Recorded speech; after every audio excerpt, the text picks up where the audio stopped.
our home was in Schuyler, Nebraska, but I do believe that Mother came in and had her doctoring in Council Bluffs. Uh, we went back to Schuyler, and that's where I was raised for the first about 7 or 8 years of my life. My father had a store in Schuyler, a general merchandise store, and he was in partnership with a man by the name of Jake Lafsky. Um, Jake and my father Ben were some sort of cousins, and it all evolved from the Krasny family in Council Bluffs, who brought both of them to this country. Um, my father came to this country, I think about 19, probably had to be about 1914. He never really told us when, but he served in World War I, and I do believe that immediately after they were married, they went to Schuyler. So we lived in Schuyler. We had a very nice life there. Mother and Dad played bridge. We were the only two Jewish families there, although the Lefskys didn't have any children. And I made very good friends, and some of them I've retained to this day. And on occasion, I'll go back to Schuyler um, just to see people and to ride around, and sort of a nostalgic thing. And then my parents moved from Schuyler. They moved to Omaha just for a very short period of time. But it was there that I met my first Jewish girlfriend, a friend that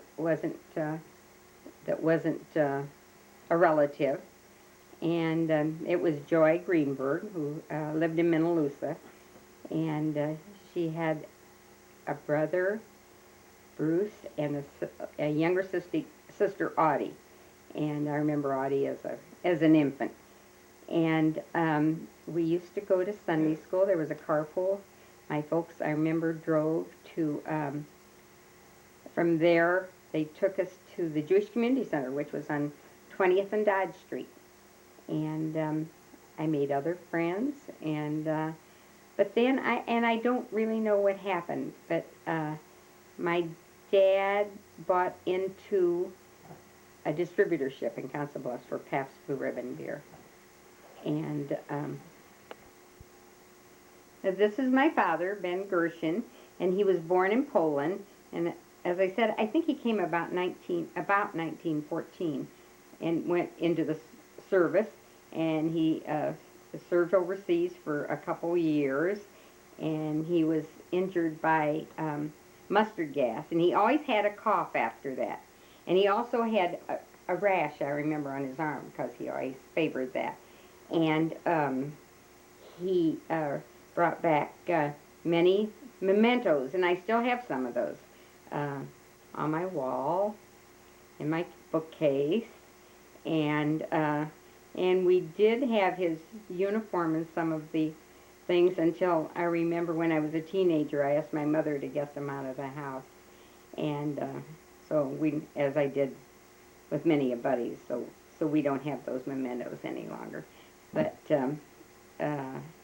he had a great sense of humor. He loved people.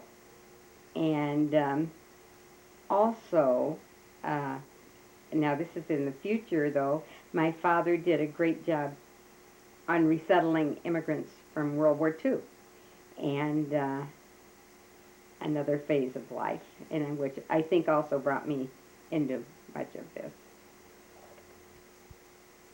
This is my mother, her wedding picture, and she was born Selma Wolfson in Kovna, Lithuania, and she came from a large family. There were 8 girls and 1 boy, and eventually all except one of them came to this country. They all came to this country. The one that remained there, she and the family were wiped out during the Holocaust completely. And she had, her parents had remained there after everybody left, but eventually came here to live. But they were here for a very short period and weren't happy. So they went on to what was then Palestine to live, and they took their youngest daughter, Tobka, with them. So when Tobka married in Israel, that's the reason I have first cousins over there. So that started the family over there. The girls basically that lived here lived in between Omaha and Council Bluffs, and there were many first cousins up until 10 years ago, really. We were a large group, the Meyersons, the Freeds, the Finkels, and the Gershons, and that was the beginning of the family here.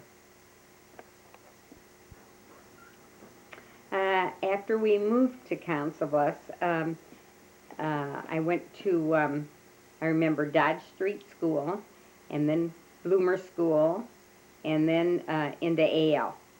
And I made many friends, but basically over there, the majority of my friends weren't Jewish because they didn't live around us and people didn't drive like they drive now, so there were a lot of neighborhood children. In fact, just last month, I went to a 60th class reunion of AL, Abraham Lincoln, and the first girl I met after I went to Council Bluffs, Emma Lou Spentman, was our guest here at home, as were two others.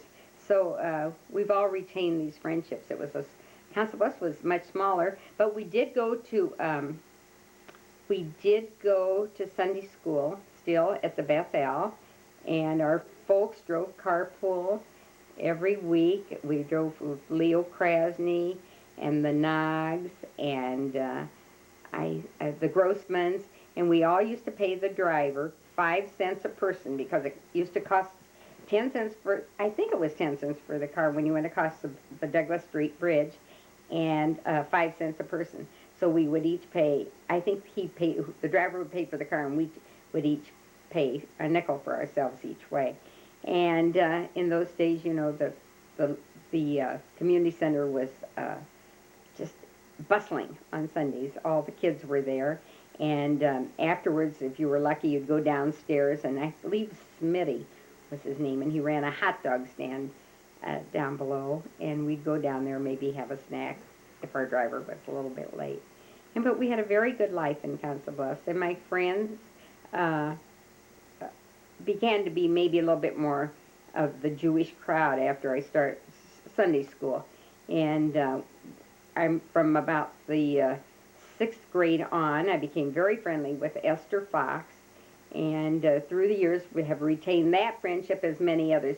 But I believe that we were closer through the years and still talk every day of our life. But in those days, we didn't talk as much because a telephone call to Omaha from Council Bluffs was 10 cents. And those 10 cents mounted up. And I think, if I remember correctly, our folks said we could use so much of it or call each other so many times a week or something like that. But we had a wonderful life. In high school, there was a group called the MSLs, a group of young Jewish girls from about the 9th grade on. We got together, tried to get together like every Tuesday evening through the year at somebody's house. And once a year we had a dance, and it usually was at the Chieftain Hotel in Council Bluffs, and we always had a president, went down through the group, had a president and the officers, and would raise some money. But of course it didn't cost them what it does today to have this dance. But then all the Omaha group would come over. So we had a good time with that group. And then I used to come over on weekends on occasion and stay at Esther's or at Joy Greenberg's, and mostly at Esther's. And she lived on 30th and Myrtle, which was quite a Jewish neighborhood at that time. And we always had a wonderful time. There was a group of young people, I guess we were all very young, from Central and and maybe a few from north, and I don't remember south at that time. And it was always a big deal for me, and sometimes my folks would pick me up then on Sundays, and we'd go back to Bluffs for another week. And that was it. My father was and mother both were in the general store together in Council Bluffs. After Dad got out of the beer distributing, he went in with Morris Grossman in a general store in Council Bluffs. And I remember after the war that when people started coming out of Eastern Europe, that Dad was, as active as he was in the community, was helping resettle people in Council Bluffs. The community, I don't know how they did it. I don't know if they got their group from Omaha, or I don't know how effective Hyas was at that time, and maybe some of them were relatives. But I remember the Council Bluffs community had rented a house right next to the little synagogue on Minster Street, and that these people, until they got their feet on the ground, were coming there. You mentioned that your father got out of the beer distributing business. When was he in that business? Dad was in that business when we moved from Omaha. We said after Schuyler, they spent about a couple years in Omaha. Maybe it was 2 years. I have no idea of the time frame here. And then they went to Council Bluffs. So he must have been he was in the beer distributing the first couple years we were in Council Bluffs. And then just made the move into general merchandising again, as what he was in Schuyler. As he was in Schuyler. Do you remember what beers he distributed? It was Pabst Blue Ribbon. Absolutely. Everything in our house had logos on it of Pabst Blue Ribbon. Remember, he had a bar downstairs, which was very popular at those times to have these signs. It was neon signs were very popular. And it said Pabst Blue Ribbon, of which I hung on to nothing. And also, that's where we used to go down and look in the trunk he brought from World War I, and take out the uniforms and look at all these things. And then I often wondered, why does one hang on to things like this? And I would say to Mother, let's use the space for something else. So evidently, that was it, and she got rid of everything. Do you have a lot of recollections of your time at Abraham Lincoln High School? Wonderful times. I belonged to the Theta Literary Society. I was in a couple plays. It was wonderful. And it was also, nobody was looked upon as being Jewish or not Jewish. Everybody was very congenial. And when there were parties, I was always included. I went to every dance and the military ball and everything. There didn't seem to be any distinction between peoples. And I remember I helped tutor a young black man. I remember his name was Robert Lee. And we were all just very friendly and got together. And of course, our home was always open to everybody. So that was good. Mother and Dad always appreciated having people over and a house full. And I also had my brother, Ted, who was 19 months younger than I was. And he was, we had a few squabbles, but I think that was rather normal for both of us. And Ted was a good-looking young man and a forever student. He graduated the University of Iowa, went into service, and when he came back, I remember he went to the University of Minnesota, University of Washington in Washington State, and someplace else. And he was also instrumental in the Apollo project. Worked for Boeing for many years up in Seattle. But I think we got along better after he married. I thought nobody would ever marry him, but he proved it otherwise. So that was good. And the there were a lot of family get-togethers because Mother had her sisters there, May Meyerson and Hannah Freed and Ethel Solomino, all in Council Bluffs. And then she had her brother who was in Omaha, Laser Wolfson. And they all had children, so so it was a big family. And she also had a sister, Celia, who lived in Council Bluffs for a short period of time. And on the day that I was born in Council Bluffs, Mother's sister, Celia, also had a child in Council Bluffs. And her last name, she was Celia Finero. It sounds Italian, but it was very Jewish. And Willard was the baby born to Mother's sister. And Willard and I have always called ourselves twin cousins and have remained very, very friendly.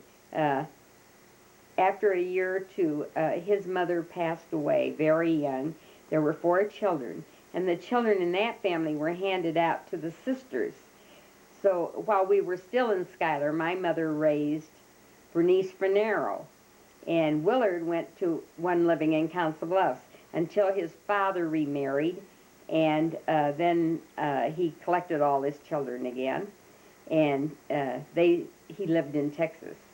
So so the family began to spread out a little bit, and there was a great age range also in there because I believe Ethel was the oldest, and she already had teenagers when we were born, so that made a big difference. Tell me something about religious holidays at home. You know, I don't think I knew anything Jewish before we moved into Omaha when my parents enrolled me at Bethel because there weren't any other Jewish families in Schuyler. And also, we didn't, my folks weren't extremely observant. Of course, in those days they didn't keep kosher in Schuyler, nor did my mother ever keep kosher. But there was never any treif in our house. She always kept things separate, and we learned quickly what was right and what was wrong. We had family that was much more observant than Mother and Dad were, and but I think what we learned at Sunday school. Mother did light candles every Friday, and I remember her yortzites because the sisters would call each other. I always remember that. But Mother was a great cook and a great housekeeper, and she always had a Shabbos dinner, and she also always had a large Sunday dinner. I don't know what that was for, maybe because the stores were closed. And all my friends always used to like to come over to eat, and she always had plenty in the house. I do remember that. And because I remember neighbors coming over to borrow a cup of this or a cup of that. And she always had whatever was needed. So, but then I think maybe the folks always, every Jewish holiday, I do remember our drive over to 20th and Dodge. And, but they always felt very, well, I'm sure they felt very Jewish because with the family there and all, they would gather for holidays. That's good because I had to breathe. Am I repetitious?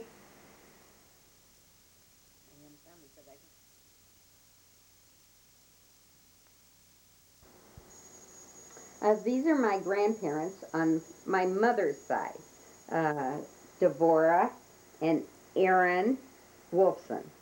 And I just remember meeting them once in my life when they came from a covenant, and they came, basically they came with an unmarried daughter, Tobka, and they were going to live in Council Bluffs with the rest of their children.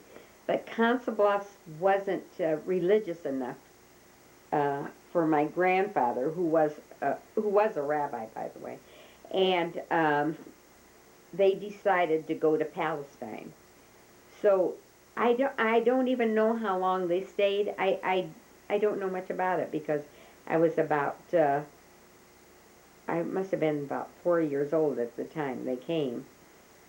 Maybe I wasn't that old because there's a picture of my brother being held in my mother's arms, and we were 19 months apart. Well, anyway, they came and they were unhappy, and then they left. They left for Israel. Oh no, they left for what it was then Palestine, of course, and they took the unmarried daughter with them, Chobka. So after they lived there for a while, and I'm not even sure what they did. What he did, he must have been retired by then, but eventually Topka married, and that's the reason I have first cousins now living in Israel. Topka had two children, Uri and Devorah, who are also, well, of course, they're Sabras, and they were both of those children were married, and we are friendly with their children. So that's how you have extended families.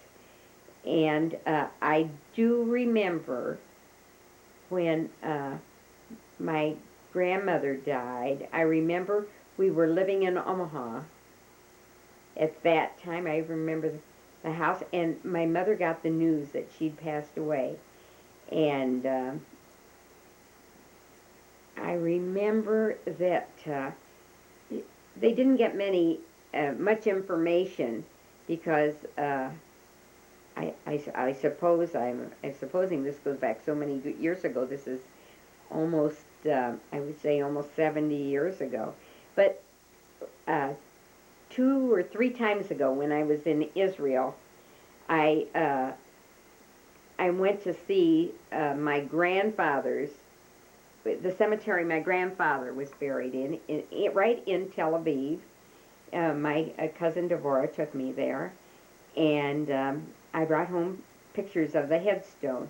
Now, my grandmother was buried on the Mount of Olives, and none of us seemed to know the reason that she was given, and it was an honor then as it is today, if you can be, why she was buried there. And none of us have ever gotten to see the tombstone.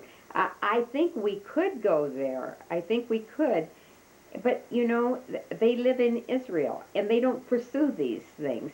And I've asked many, many times to go there. But my next time around, I'll make sure that I do.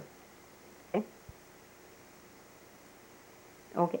My grandparents, Devorah and Aaron, are in the middle of the picture, the second row down, and the little girl on my grandmother's lap is me.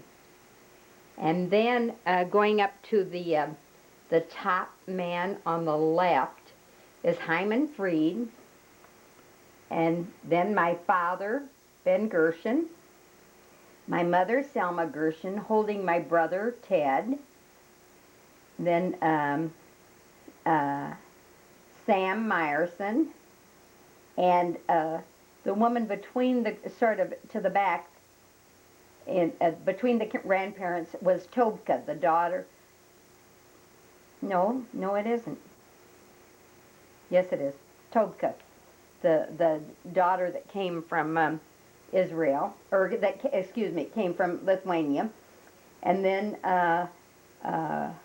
Will Solomonow, then David Finkel, and the woman with the baby is Jane Finkel, one of the sisters, holding her son, Bill. And then the man at the very end of that row is Fanero. I forgot his first name. Was Willard Fanero's father. And then down, the first woman in the second row is Hannah Freed, then May Meyerson. The two are sisters, as my mother. And then the grandfather, the grandmother, and then Ethel Solomino, and then Celia Finero, the last one. And in front of Celia is Willard Finero, my first cousin that was born. We were born the same day in the same hospital, just sisters. And then the first group of children down below, I think, is June Meyerson. And then, I'm not, June Meyerson. And then I think it is Lorraine. And then Marion Finero. The next little girl is Bernice Finero. And the little boy, I believe, belongs to the Freeds. You know, all of a sudden, I'm not too sure of who he is. Then coming down to the first row is Joe Solomino, and then Yale Meyerson, Leo Meyerson, and Leo Finero.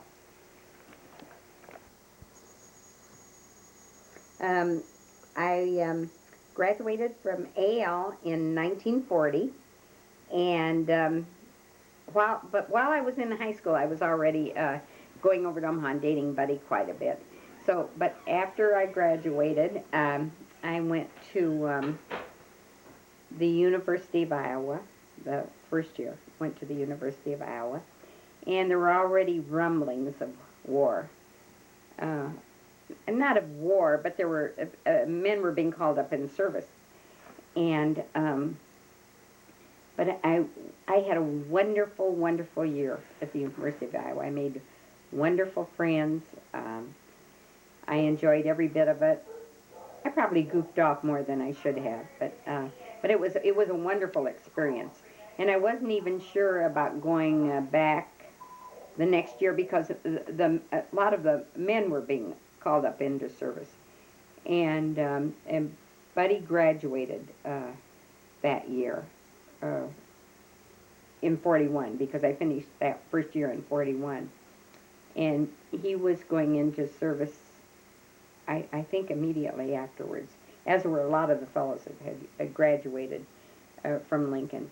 And even during that first year, he came up to school once or twice, and I went down to Lincoln.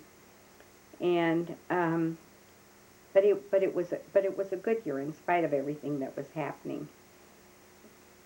In spite of the rumblings of the war and the situation. And I returned home after that first year, and I wasn't sure whether I'd go back or not. But I decided to go back and see if I'd like it for the following year. And I went back for about the first semester and decided I didn't want to do that. There were too many people away from campus, and I just thought I'd come home and do something else. I came home and I went to a Dickinson Business School, and I took a course in key punch operating. And at that time, key punch was sort of the fourth runner in computer language. They were you pressed the keys and they got the little dots, and it ran through a machine, and it told you what was going to happen, the language of it. Anyway, that was in 1941, and most of the boys were gone into the service by the end of that year. And after I took that course, and while I was doing nothing, I decided better to look around, and I got a job at the Federal Land Bank on 19th and Farnham. And I worked there for about a year until Buddy and I decided that we would get married. And I believe I'd gone to Chicago. Buddy was stationed in Chicago, and I think I had gone into Chicago to visit, and we decided to get married. And I remember coming home and telling my parents that we wanted to get married. I don't think they loved Buddy, but I don't think they were enthused of the timing of the time frame of all this going on. But we decided to get married at that time. It was November 1st, 1942. Buddy was still stationed in Chicago, and he came in the day before. And we were married on the following day, on Sunday, at the Blackstone Hotel. And we had a very, very small wedding on the 8th floor, I believe. And then down. The wedding was very small at the Blackstone Hotel.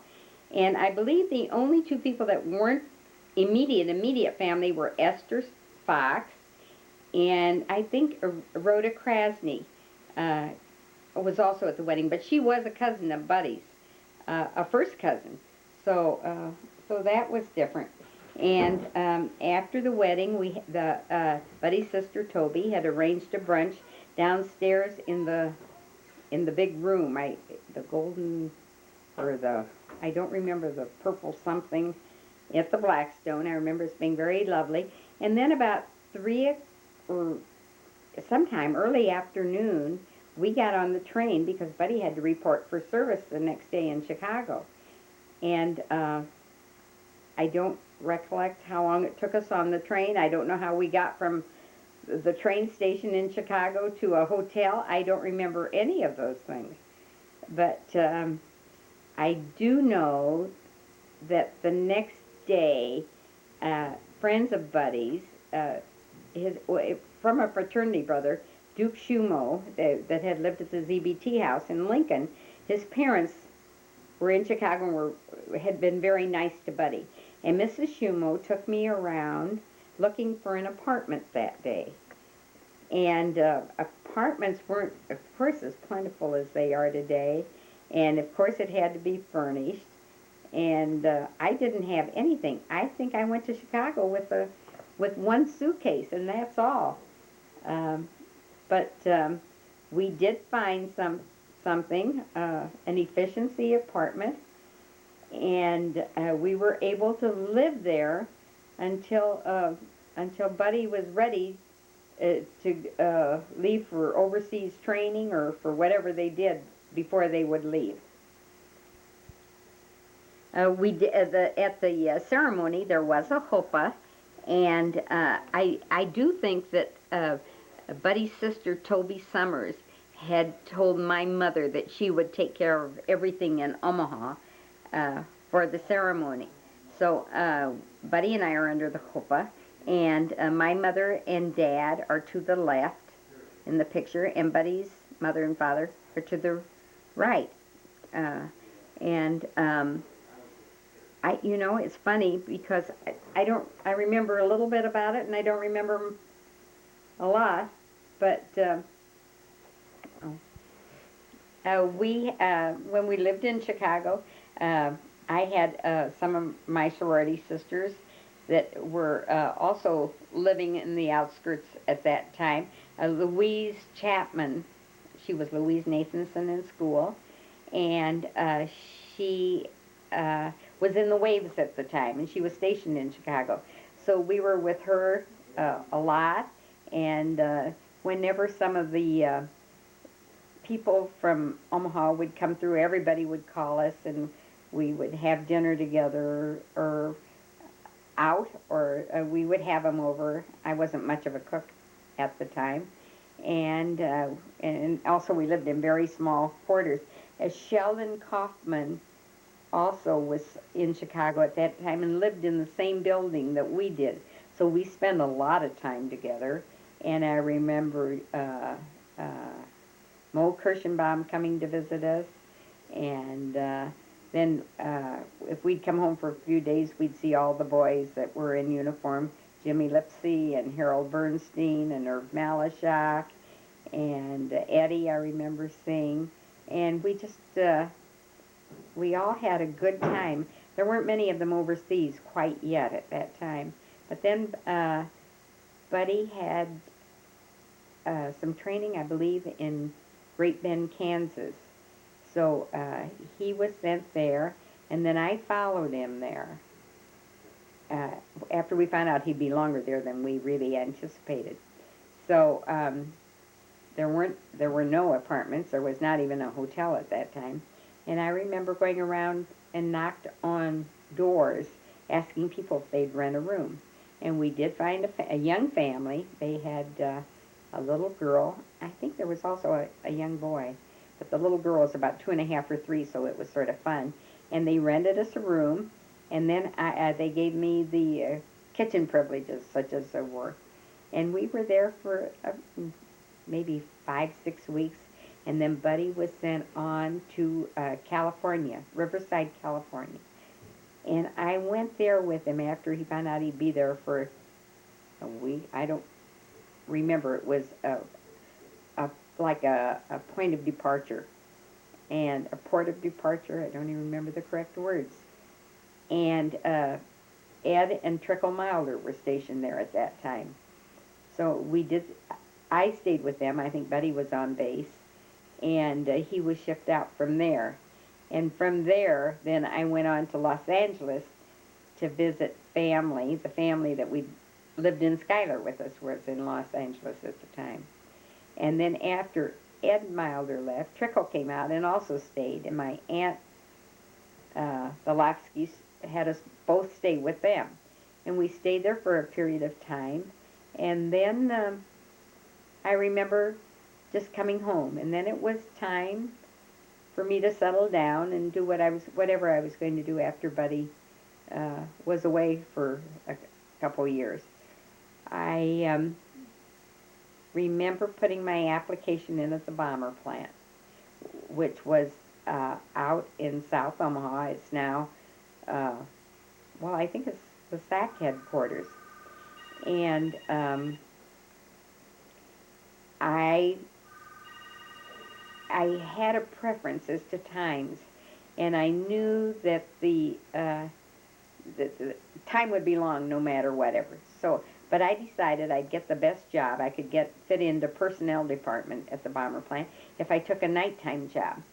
So I varied. For a couple months, I would be on from 3 to midnight shift, from 3 in the afternoon till midnight, and the other shift I was from, I think it was from 11 to 7 in the morning. That was right. And it was a great job. I loved it. They arranged the carpool for me because I didn't drive, nor did I have a car, and gas was rationed. And they arranged for me, and I drove with 2 men that lived not far from me. One was Mr. Edwards, who must have, excuse me, at that time he was probably 26 or 27 years old and had some kind of a medical deferment. And then there was a man about 2 blocks from me, and they took turns driving these cars. And a man that drove, and I always loved it because his name was Oliver Oscar Over. And he wasn't very old, but he had a marital deferment because he had they had twins. He and his wife had twins. One was Oliver Oscar Over, and the other was Oscar Oliver Over. And they are, and Mr. Over, I always called him Mr. Over, was an attorney in Council Bluffs. And the 2 boys, to this day are still attorneys, and their names are on a window in Council Bluffs, and I will see that on occasion when I go there. But it was good working those hours. I remember I was, my parents didn't seem to mind my working those hours, and I was living at home, as were most of the girls that, most of the girls had gone back to their parents when their husbands went overseas. But I don't think Buddy's parents approved too much of my working the midnight shift. Everybody was a little concerned, but things were so different then. Sometimes I would get off, Mr. Over lived 2 blocks from our house in Council Bluffs, and sometimes I would say, just let me off at your house. It was on the way to our house. And I would, I would say, just let me off and I'll walk home, which I did frequently. So you can tell how different things were at that time. Um, I believe I worked, excuse me, at the bomber plant until Buddy called to say he was coming home. And he called me, I believe, from Pittsburgh at one time to tell me he would be coming home. And I have to stop. Buddy and I had after our marriage, we had a good life together. We lived first, we moved into an apartment here in Omaha. His father owned some apartments, the Dewey, on 3301 Dewey. And we were lucky because there weren't many apartments available at that time. And Donald was born while we lived in that apartment, and there was no bedroom. We had a pull-down bed from a Murphy bed that was in the dining room, but they did have a large dressing room. So, and with a built-in chest of drawers, and it was big enough for to fix up like a little bed. So we did that for Donald, and we lived there for about we lived there for a period of time before he was born, and then afterwards, his brother had lived in a duplex over on 3850 Cass Street. So they bought a home out in Happy Hollow, and we moved into the duplex. And Gail was born there while we lived there. They're almost 2 years apart. And Donald started school while we lived at the duplex, and he went to Saunders School, and the Whiteses, Leo and Rosie Whites, had a grocery store on 40th and on one of the streets not far from Cass. And I believe it was 40th in California. And I used to wheel Donald over there all the time, and Rosie Whites had Arnie. So a great deal of the time, Rosie was busy, and she would call me and ask me if I could take Arnie walking at the same time, or he'd come over and play at our duplex while she was working in the store. So he was a good playmate, and I do believe the boys remained friendly through the years. I remember when Donald graduated high school, the two of them took off in their first Eastern trip together in a car, and made a lot of stops along the way. And then from there, we must have lived there about 4 or 5 years. From there, we moved into a house on North 62nd Street. We bought a house from Millard and Sarah Krasny. And the funny part of it was that my mother and dad had bought their house from Millard and Sarah Krasny when they moved out of Council Bluffs. It was 427 Forest Drive. So this had to be, Millard was very handy, and so the house was great. It had every feature that we could possibly want. And we lived there, and 5 years after Gail was born, Kathy was born while we lived in that house. Donald, there wasn't any school in the immediate vicinity at that time. So Donald then went to school over at Dundee until Western Hills was built. And then when Western Hills was built, he transferred over there. And all the children graduated from Central. And it was a good location. We were on the main street, 62nd Street. When we moved there, was not paved. It was a tar street, or tar and gravel. And then it and there wasn't any crossroads. We were probably out as far west as any of our friends could live. And it was sort of the wide open spaces. The head priest from St. Margaret Mary's had the house across the street from us, and we figured nobody else would ever move there because they owned all the property around there, so it was a beautiful location.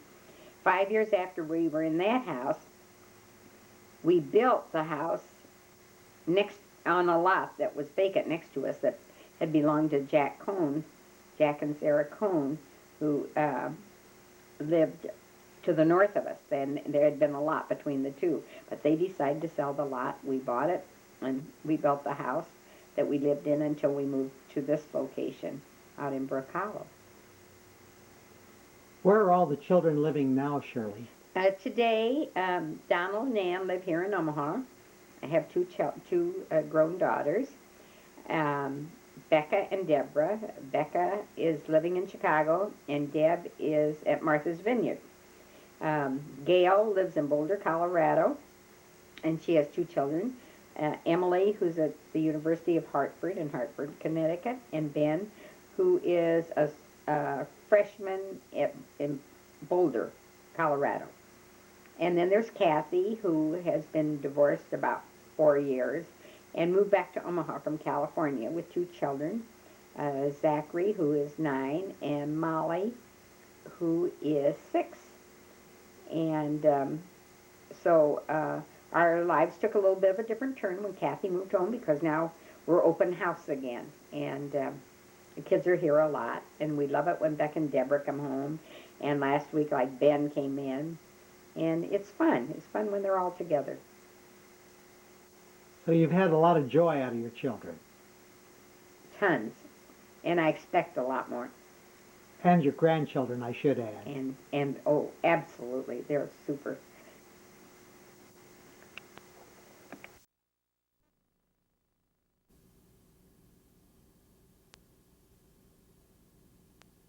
In his youth at the American Embassy in Moscow. And he did a lot of good things, and it's people like Jim that helped our cause.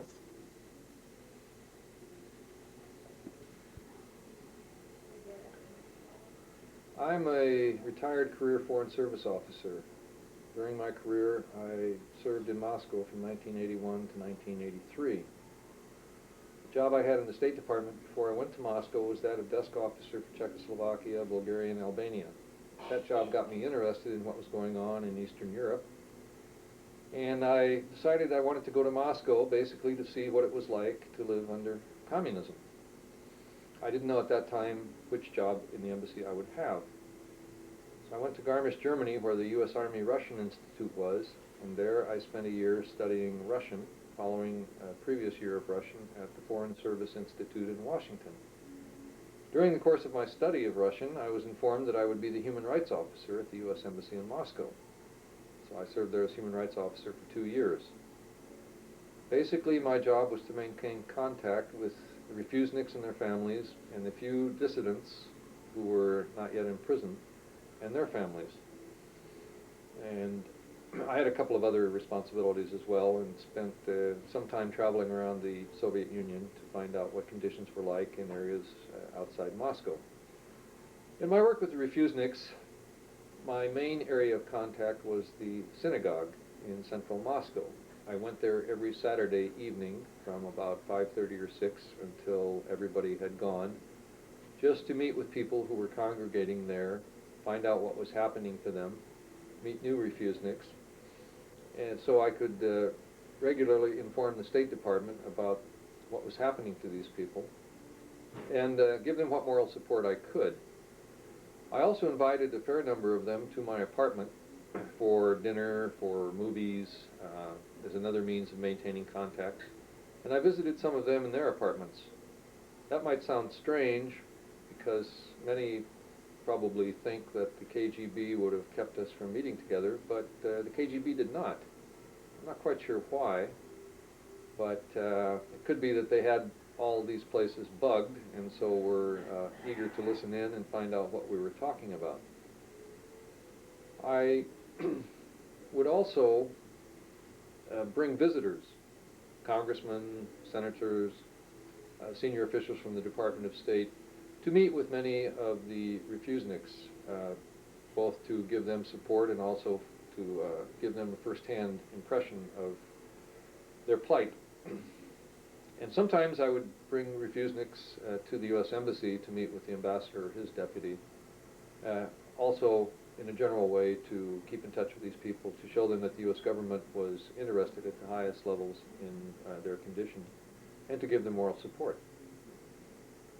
Basically, that's what my job entailed. I can't give you a figure at this point as to how many individual refuseniks and their families I met with, but the number was rather high. If you count the people I ran into at the synagogue, but didn't have regular contact with, it would be much higher. Basically, I discovered that one could maintain regular contact with a fairly limited number of people, but because these individuals were good sources of information about everybody else, I was able to stay basically well informed. During my 2 years in Moscow, the human rights situation deteriorated. We kept the State Department informed about this. The Reagan administration, of course, was quite interested in the condition of human rights in the Soviet Union as a result of the Helsinki process and the interests of individuals in the administration like President Reagan himself.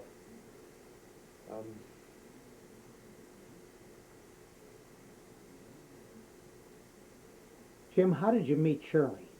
I met Shirley in the summer of 1982 when I was back in Omaha on vacation. I had already been in Moscow for a year. When I got back here, my sister Joyce, who was active in a number of different causes, told me about Shirley and her work and recommended that I meet her. So I called Shirley. She was living over on 62nd Street at that time. Shirley invited me over. I went over, we met, and that began a relationship which has lasted now almost 19 years. And I've always kept in touch with Shirley every time I come back here on vacation, which has been fairly often since I have a big family here. And we've become not only colleagues, but also friends. Did Shirley get to spend time with you when she was in Moscow on her various visits? No, unfortunately she didn't, mainly because she wasn't allowed to go there while I was there. She had outlived her welcome, so to speak, and so we weren't able to meet in Moscow. Allie Milder, another friend of ours here in Omaha, did manage to get to Moscow at least once. I can't remember now whether she came a second time. She was working as an aide to Senator Grassley at that time. And Grassley himself and Allie came on one occasion. Of course, Allie brought news of Shirley and what she was up to at the time. We also corresponded, and I think occasionally spoke by phone because we were able from our apartments or from the embassy to place long-distance calls back to the States. Were you able to actually have a hand in some of these people being allowed to leave? Not directly, but we continued to press upon the Soviets, both in Moscow and in Washington, the need to allow more immigration of Soviet Jews to any place they'd like to go, Israel, the United States, or some other place. And I think our efforts bore fruit because a number of these individuals were allowed to leave. And of course, the simple fact that we maintained contact with them was an earnest of our interest in their plight and of the importance which the U.S. government attached to their condition. So I think the work we did had some beneficial effects. Sadly, we could not force the Soviets to do everything we wanted them to do, but we did what we could. So all in all, it was quite an experience for you, wasn't it? Oh yes, it was quite an experience. One of the best professional experiences I had in the Foreign Service. I made a lot of friendships, which unfortunately I haven't been able to keep up too well. But helping these people, even in the limited way I could, was a very satisfying thing for me personally. Would you consider this something of a highlight of your career? Well, it was certainly one of the highlights. One of the highlights. I was able to leave Moscow with a tangible sense of having done something to help other people, which in many jobs in the Foreign Service one doesn't leave a position with. Tell me, Jim, what are you doing now? Right now I'm living in Vienna, Austria. My wife is Austrian. We have a 12-year-old daughter in school there. I'm working in journalism, writing a bi-monthly column on foreign affairs for the English language newspaper there, one called Austria Today. and also helping edit the paper. In addition, I pursue some of my own interests and just help my daughter try to enjoy life. Have you been back to Russia since? No, I haven't been back to Russia. There are still a few people there whom I knew, whom I would like to see again, but it's an emotional and psychological thing more than anything else. I just don't want to go back. Maybe someday that will change and I'll go back, but up to this point I don't. Can you tell me something about Shirley, your feelings towards Shirley? Well, one could say a lot of good things about Shirley. She's a great human being, a good friend of mine. I think she's done a great deal of good in her time spent working on behalf of Soviet Jewry. I think that Shirley is a model for many other people who don't really find something important enough to do in life, something which will be of direct benefit to others. She was in a position to do this. She seized the opportunity, and I think all of us can see the results today. She's helped an awful lot of people. Well, thank you very much, Jim. Oh, you're welcome. Well, we've had a wonderful marriage. We have wonderful kids. They're very considerate and thoughtful. And our grandkids are, we think, are exceptional. And yeah, we have, it's a real pleasure to have a family all be together. My father always had family as one of the major things in his life. And he always taught us that one doesn't live for himself alone. If one's in position to help others, that he should go ahead and do it. And Shirley was brought up the same way. Of course, when she started in the Soviet Jewry, when she first went over by herself, she didn't tell me what she was doing. You see, and some of the things she did, I don't know whether I would have approved of, but nevertheless, you know, she has a mind of her own. She does what she wants. But it's been very, very gratifying. She's made a big difference in our lives, and she's helped so many people. It's very, very gratifying.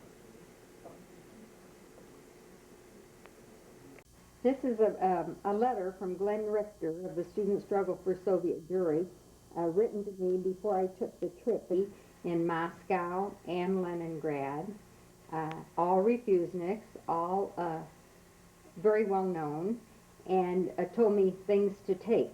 It gave me, I believe, a phone number or two, and just told me to use 2 kopecks for the telephone, and the street addresses if I was going by myself, and things to tell them, and information to bring back.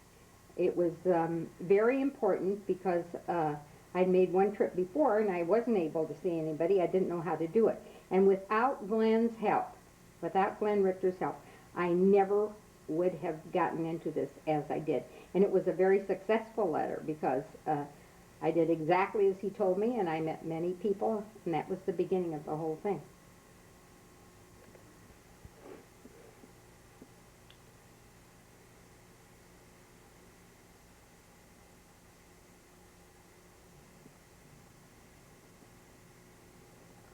This picture was taken in September 25th, 1975, and it was a Omaha World Herald trip that went to 5 different places, and one of them was the Soviet Union.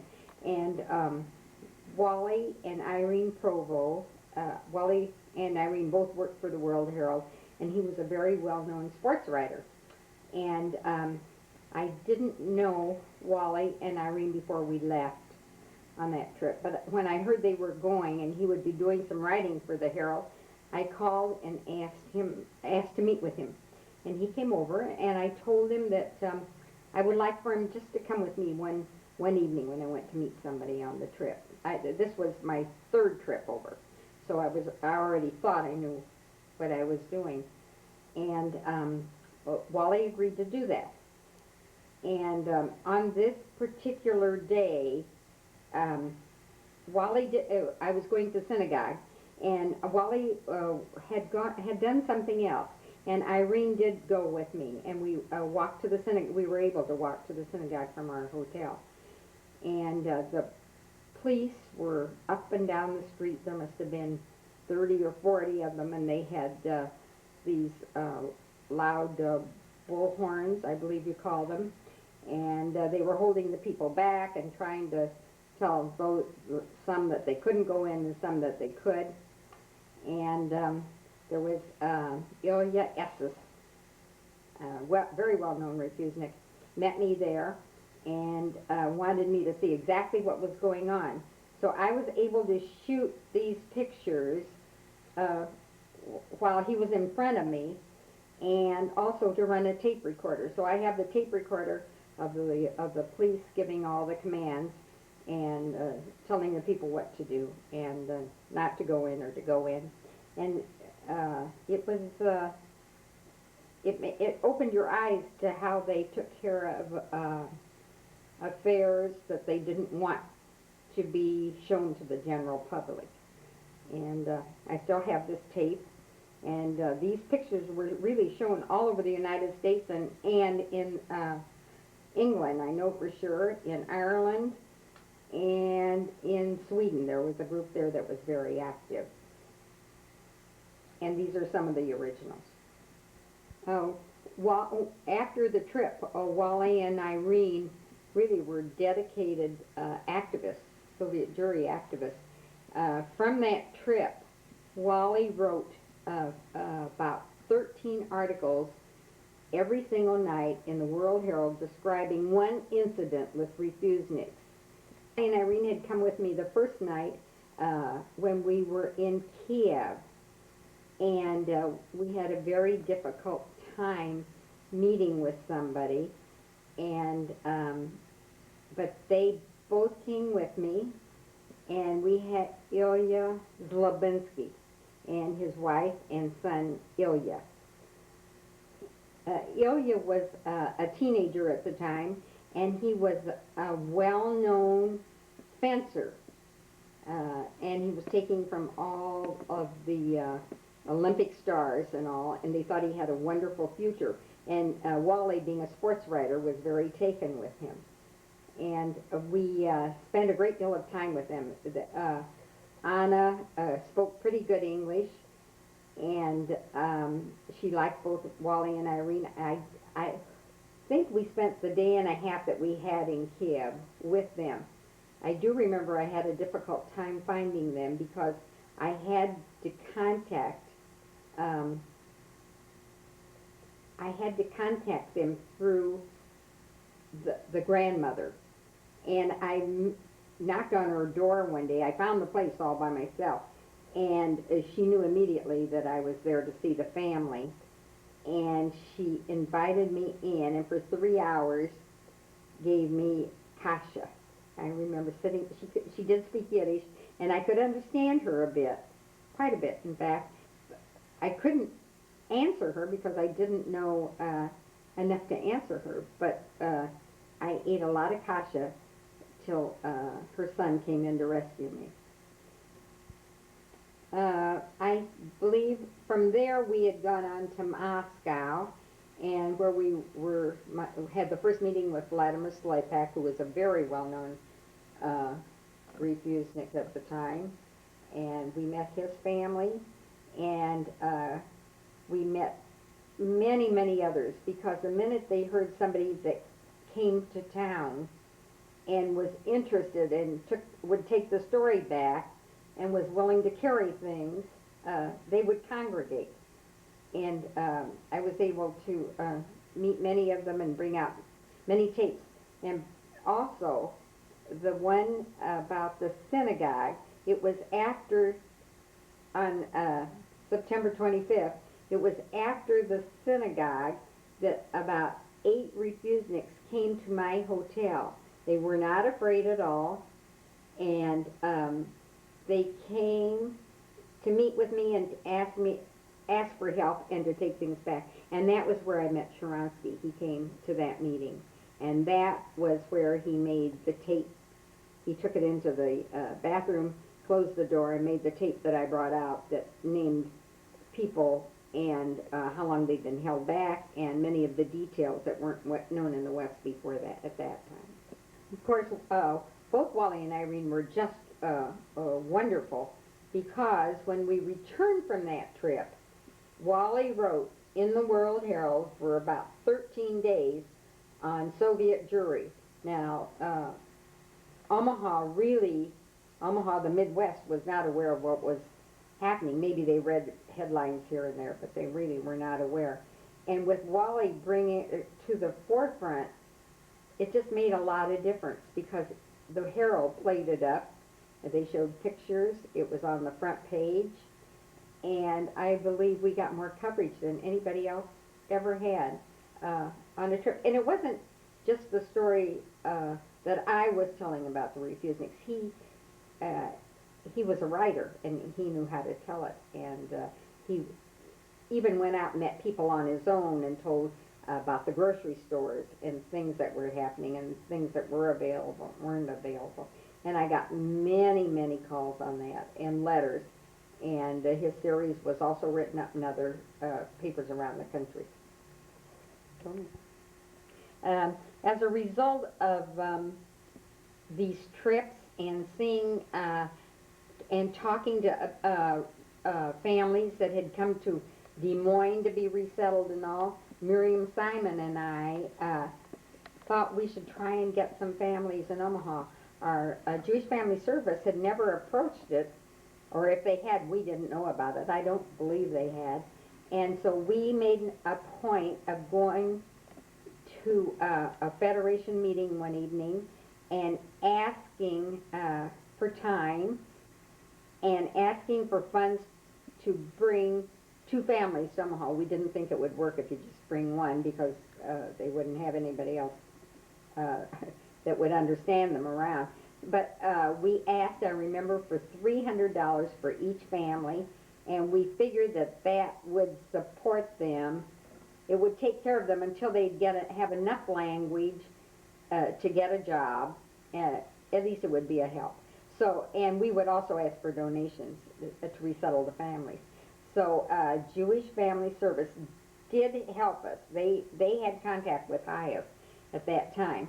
And we received 2 families were sent to Omaha that year in 1975,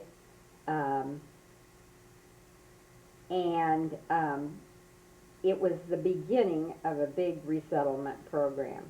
But we were, Miriam and I were very lucky. We got the apartments, we got all our furniture from Mrs. B, who was very happy to help us. I remember we got silverware from Borsheim's. Everybody that we knew that had a little bit of a Russian background, we approached. And we also received money from many people just to help out. It was a very exciting time. I do believe that Miriam and I spent 20 hours a day at that time getting these people resettled. We did everything we could for them. Pearl Yeager at that time was also in Jewish Family Service, and she helped us do some of the nitty-gritty. The Candy family helped us with the lowering the rent fares at Florentine Gardens.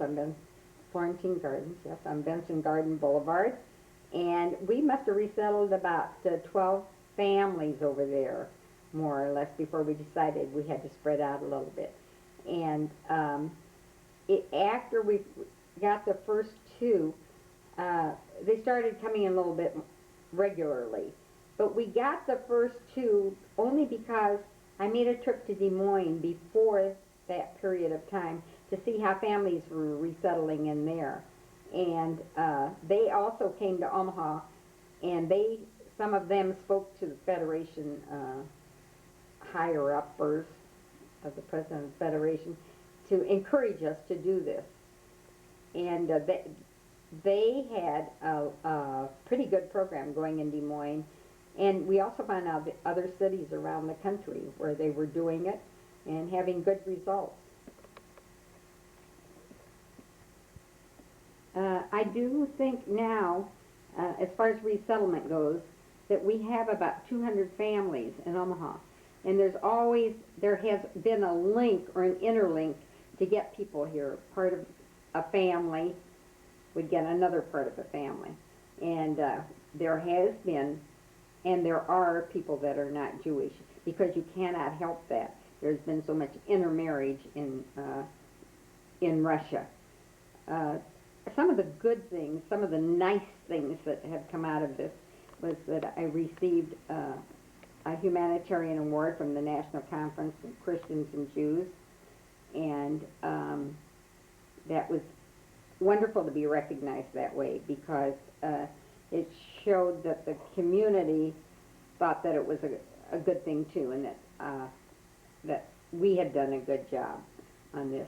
I received an award from the University of Omaha, an honorary doctorate, and that was very exciting because I never graduated from college. So UNO is now my alma mater. And then there have been other numerous little things that have happened. I received one from a group in Paris, and one from the national group that I belong to, that we belong to, that Omaha had joined up with, the Union of Councils in Washington, D.C. And it's all very exciting, and I've made wonderful, wonderful friends through the union, through meetings that I've met people from overseas, Israelis, and many of the Russians that came out and are now in Israel. And also many of them are here in the United States. And it's very exciting because I really hear from people regularly, aside from those that resettled here.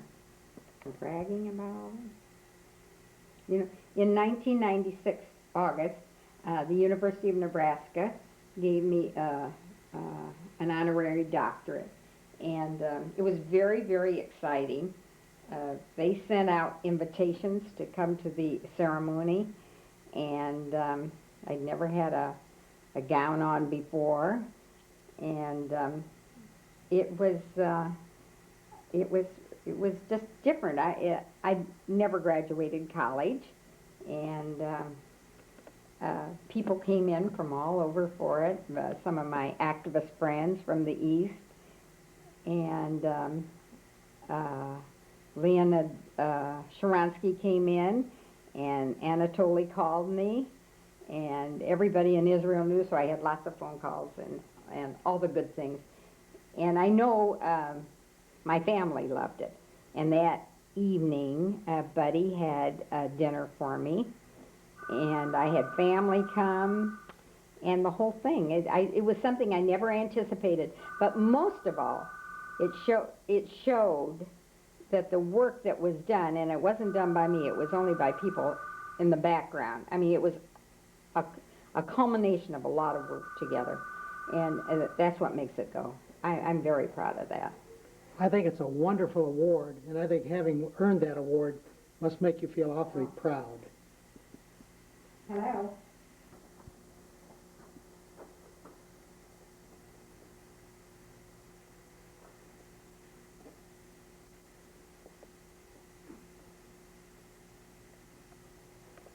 In 1999, Buddy, in my honor, gave some money to the university to have a lecture series every year, and the lecture was to be on human rights. And it went to the Department of Philosophy and Religion with Dr. Bill Bleesick heading that department. And Bill and I had worked together in 1978 5, I believe it was, when he needed help to bring in Boris and Natasha Shragan for his department. And he had come to me at that time and asked me for help and could I find a place for them to stay and the whole thing. Well, the Shragans did come in and were at the university for a lecture series, and they were well known, not refuseniks, but dissidents from the Soviet Union. And they stayed with us, and we also had a very nice friendship going on.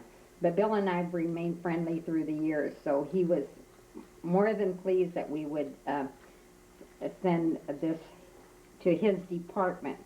And so far we've had 2 great lectures, and the man that heads the China Watch in New York City was our first one, and Kenneth Roth from Human Rights Watch, the other was Chinese, headed the second one and gave a wonderful, wonderful talk and was here for a weekend. And at the same time, they also do things through the university. They address a couple lectures over there, and so everybody benefits from it, and it's been wonderful.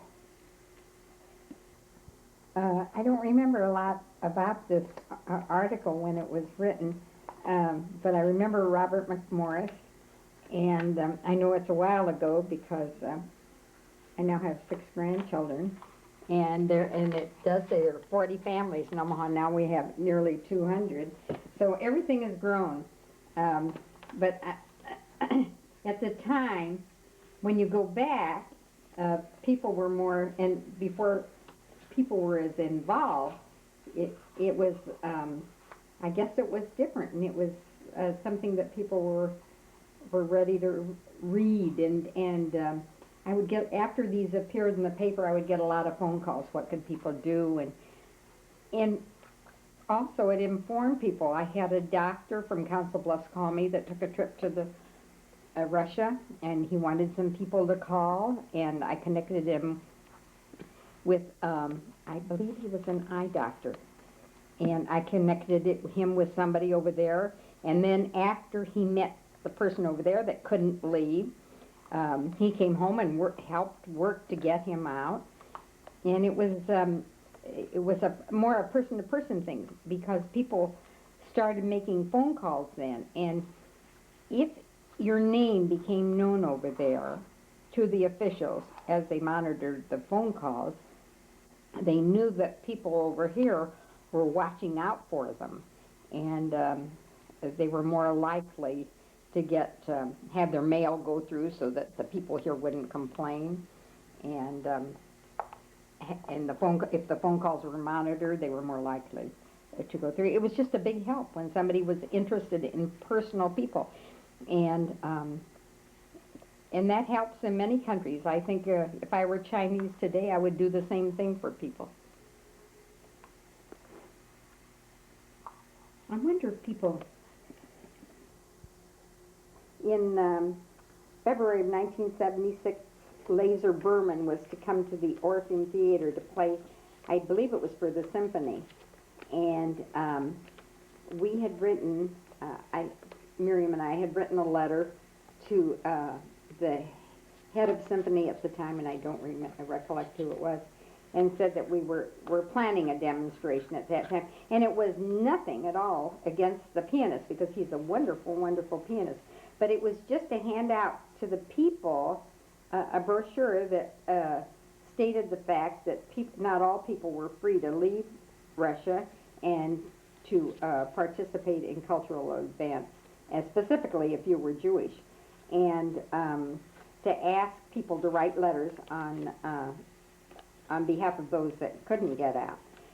But anyway, we had this demonstration. It was a very cold night, and I think it was successful. The group was very diverse. Cantor and Annette Fettman. I remember Rabbi Kripke being there. Gary Kinslinger, at that time a young man that lived in Omaha, was very active. Miriam, myself, and of course we hauled our families down. We just wanted as many people as we could get. And we were there like 40 minutes before, and at the time I'd parked my car on 16th Street and had seen Laser Berman walk from the hotel, which I believe at that time was a Hilton. I don't know what it is right now, along 16th Street up to the Orpheum. And I was parking the car, and I got out of the car, and at that time I knew a couple words in Russian, not much. But he could understand the English, and I told him what we were going to do. I don't really think he objected to it. I think most artists wanted freedom for all people in this, but they would perform no matter what. But he understood what we were going to do. And of course, there was a lot of reaction on people walking into the theater. I don't believe that there's been many demonstrations against artists in Omaha before that, and some people they bad-mouthed us, and but most of them held their fingers up and thought it was okay. And it was very successful, and a lot of it also meant the coverage you'd get the next day in the paper, so people would read about it and know what we were doing. And we were becoming well known in this area. 75, I read or received a brochure or something, I don't remember how I found out, that the Borodin Quartet was coming to the Jocelyn to play. And I think maybe it was like something for like a Tuesday musical or something like that. And I decided then again that it was time for a demonstration. So I talked to Weinstein, who was head at that time of the ADL. I don't remember his first name. And he thought it was good. He thought it was a good thing to do. So, but we wanted to do everything legitimately, specifically since our last episode at the Orpheum. And I went to the city hall and got a permit so that we wouldn't be, the police couldn't come and ask us to stop what we were doing, and had a good backing of people that wanted to go and make signs. And I also went to the churches in South Omaha, the church for the Lithuanian people, the Czechs, and the Poles, because everybody at that time was having trouble with the Soviet Union, their people, and they were all very enthused with it. So we made all the signs, had everything going, and the day of the quartet, we were all out in force, and Lawrence Hoagland, who was the executive director of the Jocelyn, came out and asked us to move and to not be on their property. Well, we were on public property. We were on the sidewalks. And he called the police department, and the police came, and we had our, all they would do would ask us to not be in front of the Jocelyn, really. But that's where we were effective, because that's how people were going into the place. Anyway, I don't think that the quartet objected too much, because the next day I talked with them and asked them to come to my house for dinner, and they came for dinner that night. I remember I wanted them to have a typical Nebraska dinner, and I think that we grilled steaks outside and had corn, and they were impressed with the meat, but I think corn wasn't something that they ate much of. Somebody said something about they're feeding a lot of it to the cattle. But they did see, and at our house, they did see on the television the interviews that were done by the three stations in Omaha, and they heard a lot about it. They didn't seem to object too much. That was sort of funny. One of the people was Jewish, I do know that. And after this episode, some years later, maybe it was about 15 years ago, two of them returned for another concert, and I was able to speak to them. I think that it was a man and a woman that came. I don't recollect all of that exactly. But before that demonstration, I had talked with Harlan Noddle, who was president of the Federation at that time, and he thought it was okay to do, and one of the things that should be done at this time. And after the episode with Lawrence Hoagland, the Federation did receive a letter of apology, and but we got a lot of footage out of that demonstration. Tell me a little bit about the letter of apology. The letter of apology, I don't remember too much about it. I do remember at the end he said that many of his friends were of the Jewish faith. I do remember that. And that he wouldn't purposely not allow us there. That he was more interested in the artwork that was inside and didn't want anything to happen. And I wasn't sure how that fit in because we weren't anywhere near the art.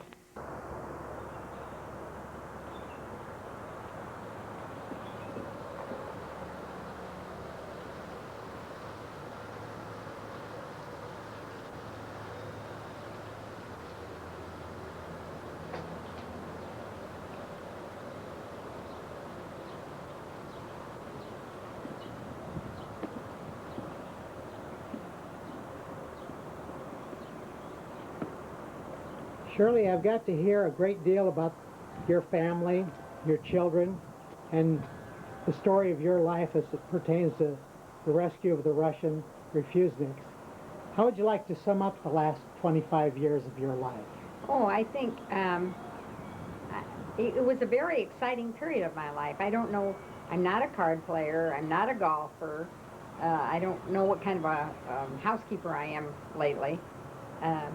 But I've loved it. I've loved every bit of it. I've made wonderful, wonderful friends. I've traveled to places I never would have gone to before. I've seen how Washington works. I've seen how maybe a little bit more of how Israeli politics work. And I have friends in numerous friends in Israel and France and England. And here in the States that I never would have had otherwise. I've seen the families have been brought in. I've seen them resettle, and I've seen their children grow, and there are scholarships, and we have doctors and scientists and everything. It's been a wonderful part of my life. I can't imagine having done anything else. Unfortunately, I wouldn't want to, no, I shouldn't say that.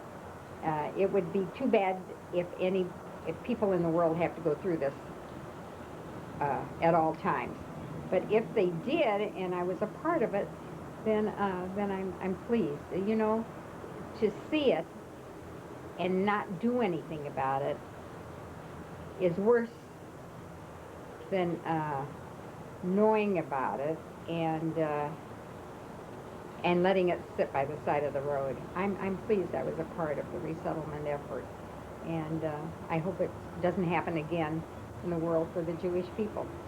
Things that are going on today aren't good either, but it's part of the world, and I think we have to expect it.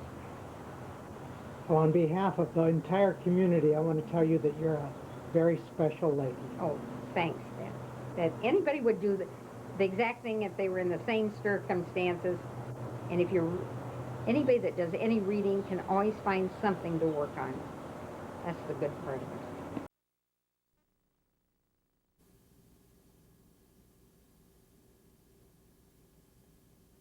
Absolutely. I loved hearing my grandmother's experiences as she was talking to you, because I've never heard most of those stories before. I've always grown up knowing that Grandma was very involved in the Soviet Jewry movement, as well as our entire family being very involved in the Jewish community. And I think that that's impacted us a lot in terms of how we are, actively involved ourselves. But it was anything from Passover Seders where we would have lots of the Russian families who had resettled in Omaha would join us for the Seder, and our Haggadahs would be in English and Hebrew and Russian every year, and there'd be people always around the house. And we also, I remember when I had my own bat mitzvah, my grandmother had been really spearheading having a lot of people partner with their bat and bar mitzvahs, having a twin in Russia. And I had done it, but she and I worked together and put together a package, including my bat mitzvah invitation that had my twin's name on it.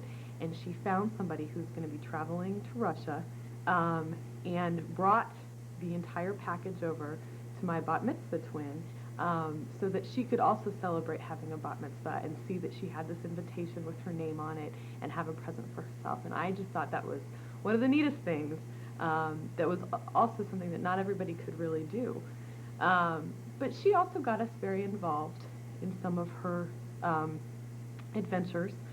We were actually just talking last night that we were remembering it must have been either 1986 or 1987, that was right before the summit that President Reagan had, where there was a large march on the mall in Washington, D.C. And my grandmother had gotten my parents and my sister and myself to go. And that was the first time that my sister and I really were involved in a march in Washington, D.C. I think I was probably 12 or 13 years old. And we made signs at the Jewish Community Center with a bunch of people that they had organized, like picket signs. I just remember being on a plane with a ton of people from the Jewish community, and we were bused into the mall. My grandmother had gone in a couple of days earlier. I believe that Reagan had met with a group of people from the Council on Soviet Jewry, and she had been there early for that. But we were there, and we were marching on the National Mall with our signs that we had made, and trading buttons with people from all over the country. And that was really one of the first times that my sister and I were extremely actively involved in one of her, events or adventures. But I have also heard from my parents that I was involved in several picket lines, but when I was little enough not to remember, for things from the Soviet Jewry movement. So it's definitely something that a set of experiences that have been included in my life that are very special. And then having heard your grandmother talk, I'm sure you must feel very strongly today, even more so than you did before you heard her story. Absolutely. I think knowing my grandmother, we always knew that she's somebody who's very vocal and has a very strong will and cares a lot about other people and making sure that they lead full lives as well, and doing everything she can to make sure that their lives are full.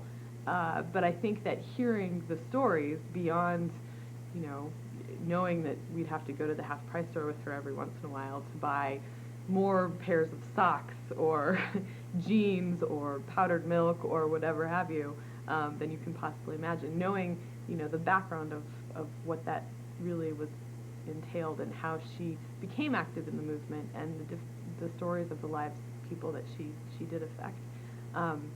It's fascinating and makes me very proud. Is there any message that you would like to leave, especially for your grandmother? Well, I think she knows them all. We love her and we're very proud of her. Thank you very much, Becca. Thank you.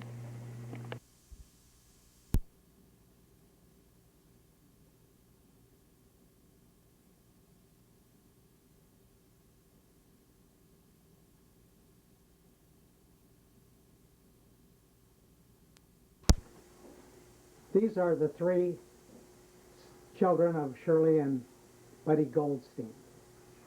My name's Donald. I'm the oldest of Shirley and Buddy's three children. We've had a very nice life. Mother and father provided everything we've ever needed. They've been great parents from our earliest remembrances. We grew up in Omaha, Nebraska, starting out in the late 40s, right after World War II.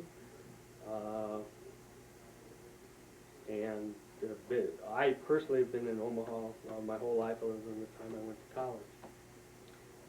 My earliest remembrances of life in Omaha with our family are the duplex on 38th and Cass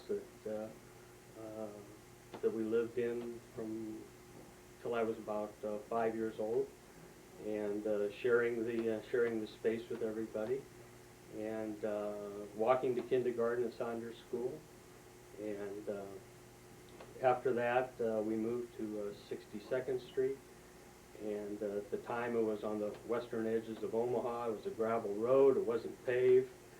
The University of Omaha was there, and that was about it. We grew up, yeah, I guess we all grew up in a wonderful environment. My father worked, he owned his own business. My mother stayed at home, she was always there. I did the normal things a kid does in Omaha, Nebraska. You go to school, you go to Hebrew school, you're in Boy Scouts. I learned how to swim, I was on the swim team. We were in a wonderful neighborhood with lots of Jewish kids. They used to call it Bagel, and everything we did was revolved around family and the neighborhood.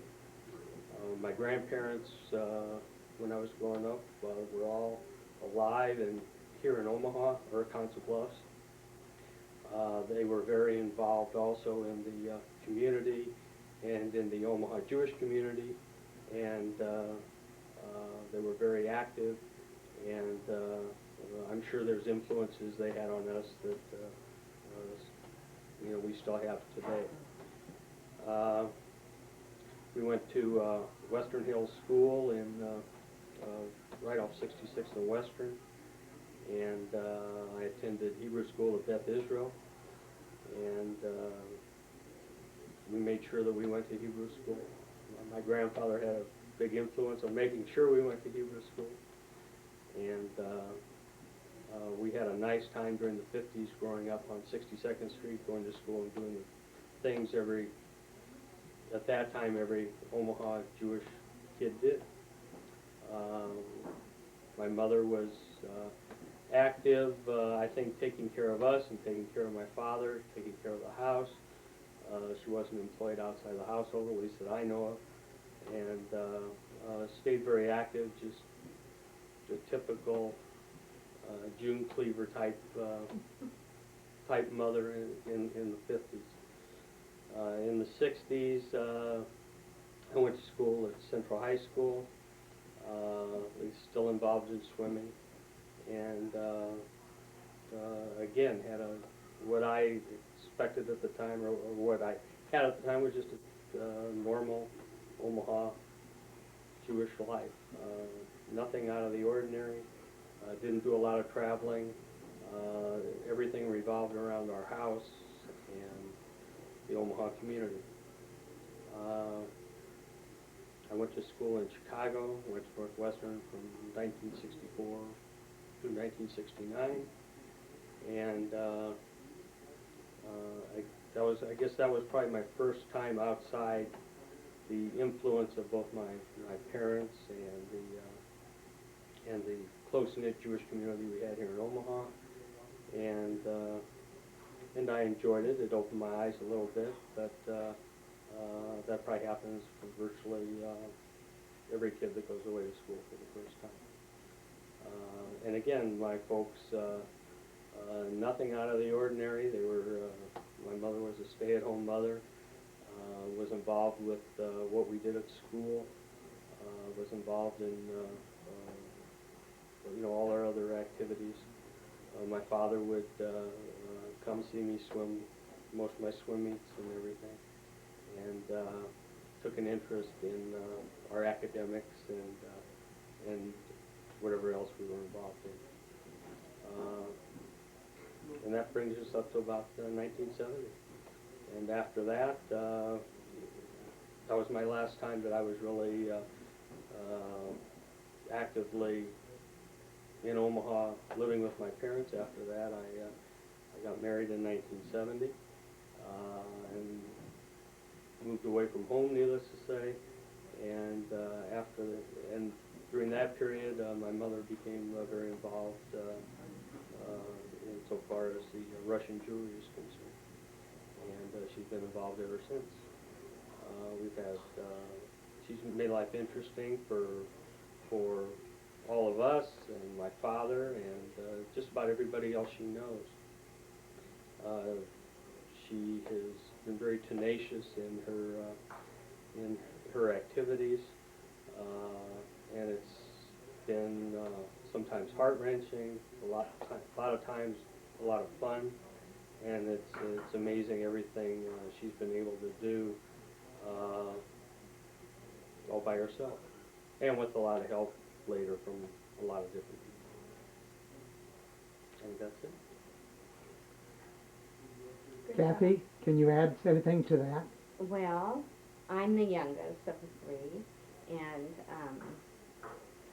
I remember growing up, and now that I look back, I can see how picture perfect it really was.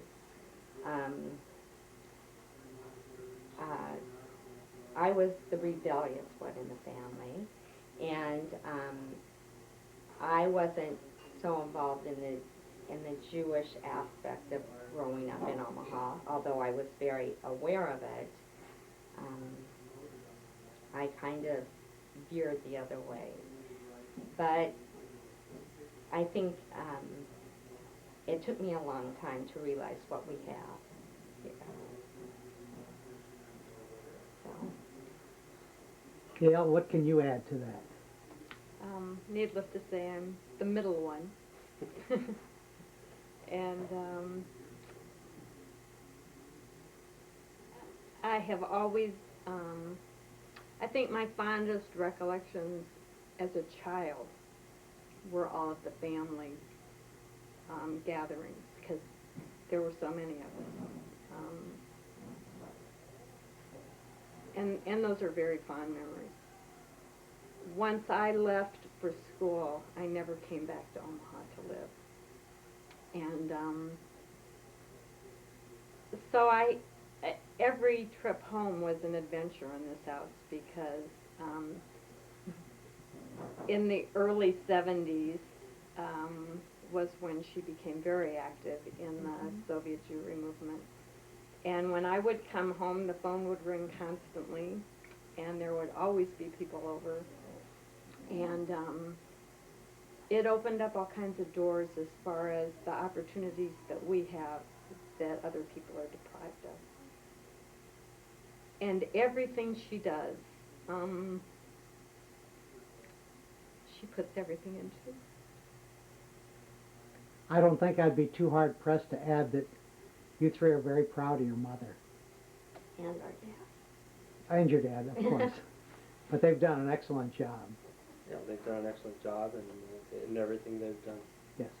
They've been good examples for us and for everybody that knows. Well, thank you all three for paying tribute to your mother and to your father. Thank you. Okay, I'm Phil Rasnick, Gail's husband. I guess I've known Shirley since 1964. I guess my memory or my thoughts on her is that she's always made me feel very welcome in her home, as I saw others.